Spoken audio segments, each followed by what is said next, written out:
Kune video ke engezansi kwale engiyenzile engivuke nje kuseni ngayenza ngingakamthengi lo uStella kaZwelonke. Manje sengenza le akukona ukuflip flopper zinjandini.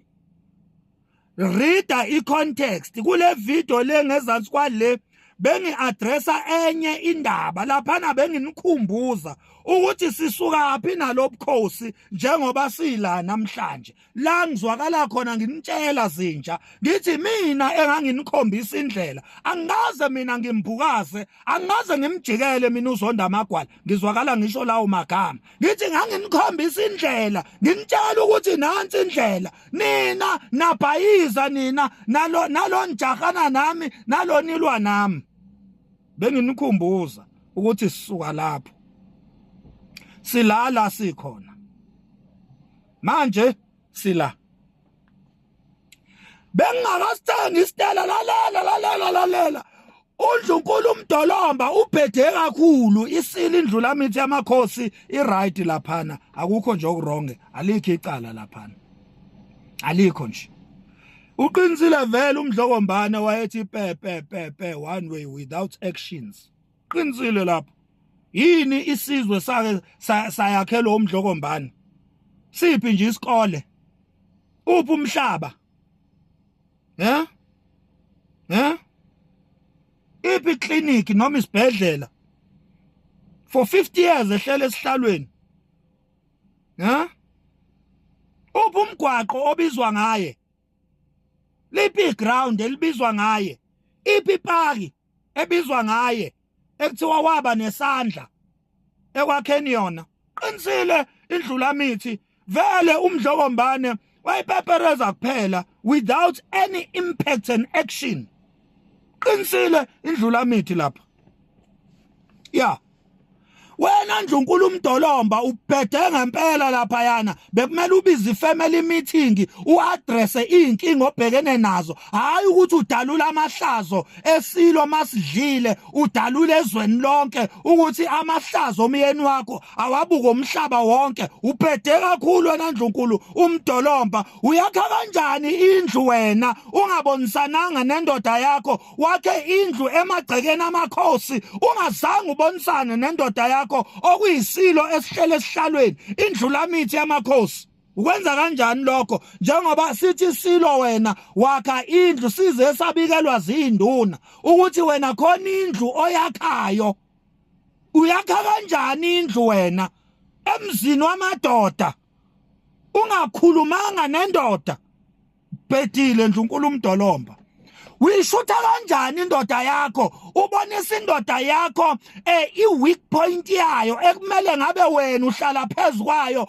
uprotecte umyeni wakho uyamshutha uyameneka umenekela izwe amahlazo endoda yakho egceke wena uyawashutha uwanekezweni uyishutha kanjani indoda yakho idlile singakaze sikubone uyishutha ingadlile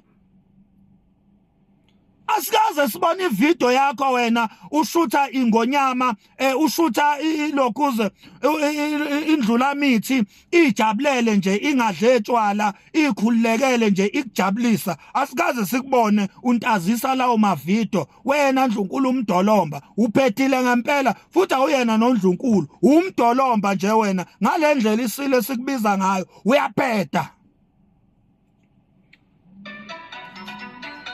uyabo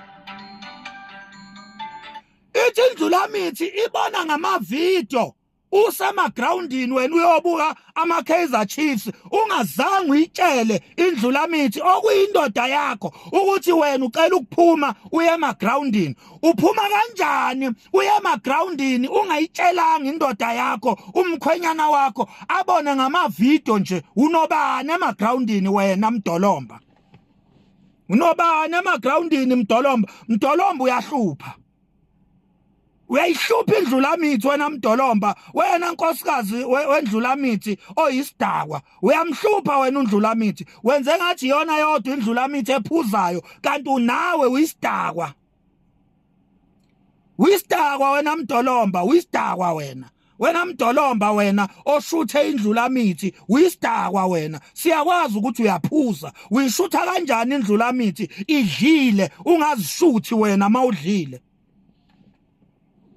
uyishutha kanjani indlulamithi idlile ube wena ungakazi uyishuthe udlile wena siyakwazi ukuthi uyisidakwa wena Mdolomba kodwa sikaze sikubone uyishutha wena udakwa uyishutha kanjani indlulamithi yamakhosi idlile uyishutha kanjani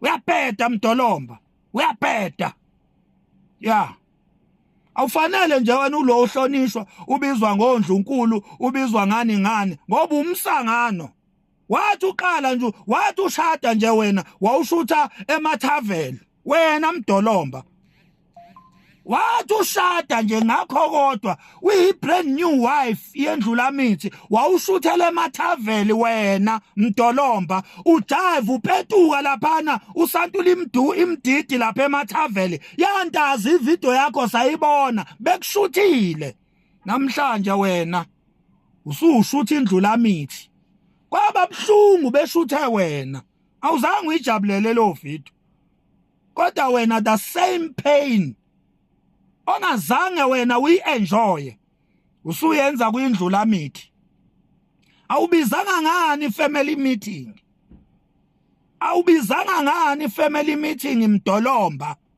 uyoyidalula khona indlulamithi emndenini hayi esidlangalaleni emhlabeni wonke uyapeta Mdolomba uyasanga mina Zonda Magwala simakade samakhosi angaze nje ngingibukazele angaze ngujikele mina angaze nje ngujikele into engakhetha ukuyenza ngakhetha nje ukuyeka ukukhomba indlela ngenxa yokuthi impilo yami yayisikuyi risk kakhulu kanti ngangingavikelekile ngakhetha nje ukuthi ngiyeke bese ngihlonipha nje ngoba wena Zonda Magwala wawungakwazi ukungivikela ngesikhathi ngidinga iprotection ngidinga security awukwazanga ukungiprovide nangesikhathi ngilambile esiswini ngidinga ukuya ngasethunjini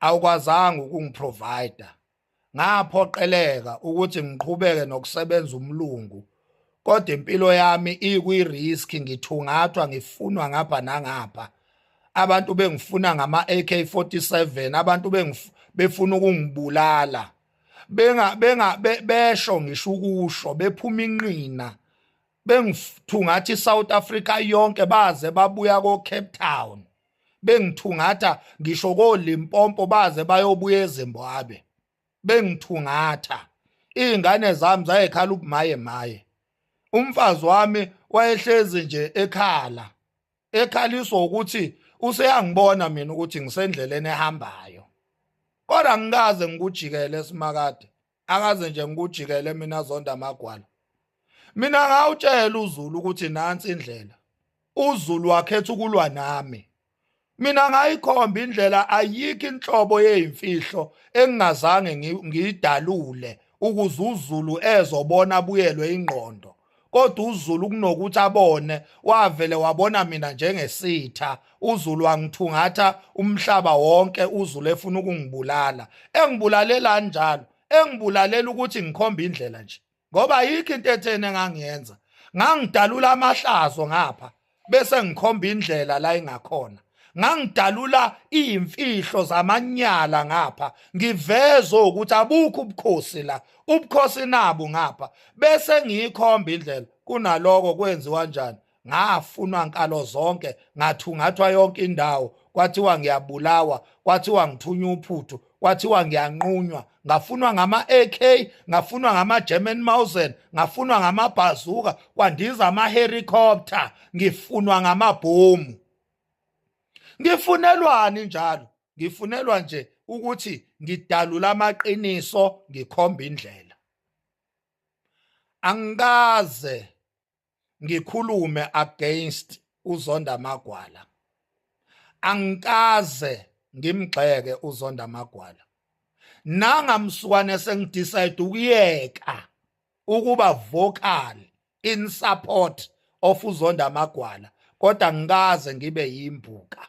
Angikaze mina ungibone sengenza ama-video sengithuka uzonda amagwala ngoba naku sengiyahlonipha nangapha. Ngakhetha nje ukuhlonipha nangapha, ngakhetha ukwehlela ngezansi ngenxa ye-safety. Nangempela ngayi-achieve into engangifuna ukuyi-achieve, ngaba safe. Konke nje engangifisa ukuthi kwenzeke empilweni yami kwenzeka. Okwakustakile ngesikhathi ngisavocal in-your support zonda amagwala. Lokho okwenzakalayo uZulu akangamangali ngoba uZulu wayekhona ngidalula yonke into. Wayekhona kundiza ama-video lana lo ethuka usisi wakhe ngonina.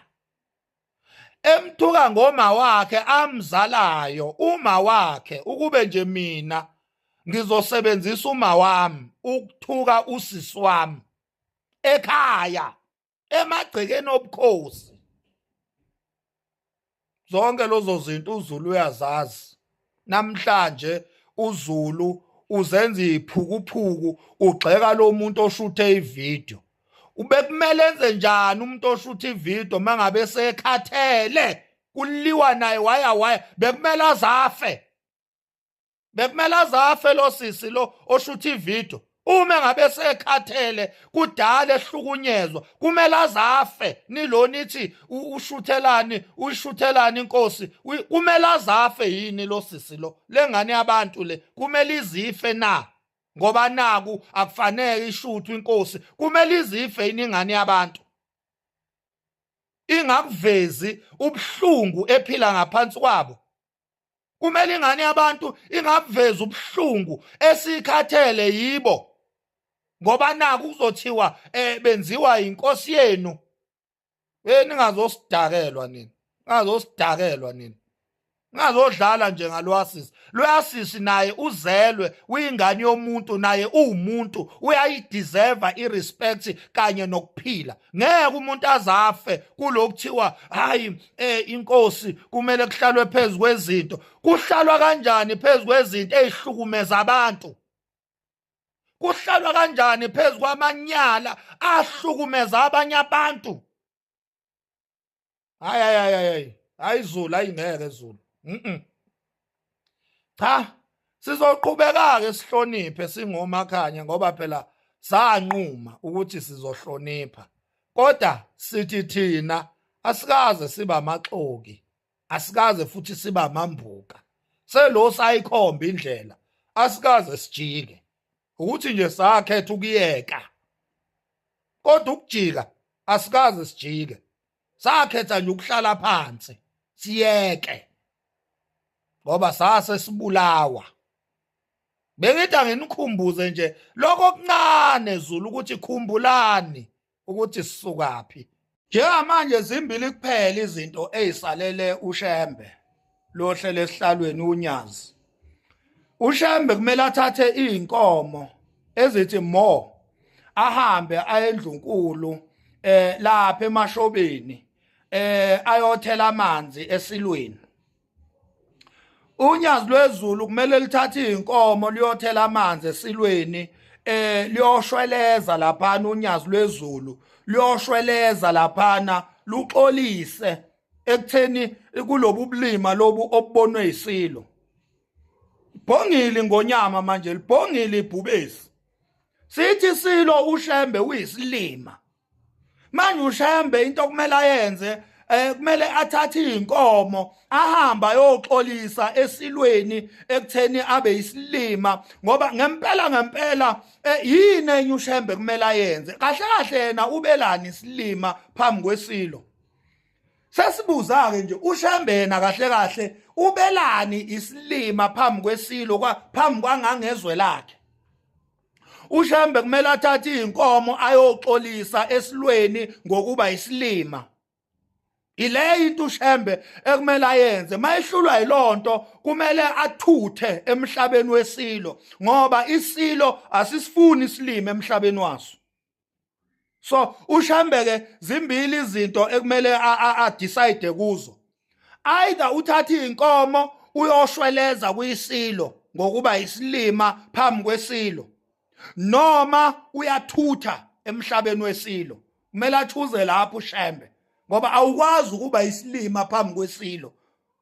Isilo njengoba sithi uyisilima nje, okusho ukuthi yena wenza ubulima phambi kwesilo. Asikwazi ke thina ukulo sithi isilo sithuka inhlamba, isilo sirongi. uShembe yena uyena orongi ngokuba isilima phambi kwesilo. Ubenzelani yena ubulima phambi kwesilo? uShembe kumele athathe inkomo ayoshweleza laphana, athela amanzi esilweni, axolise ngokwenza ubulima phambi kwesilo.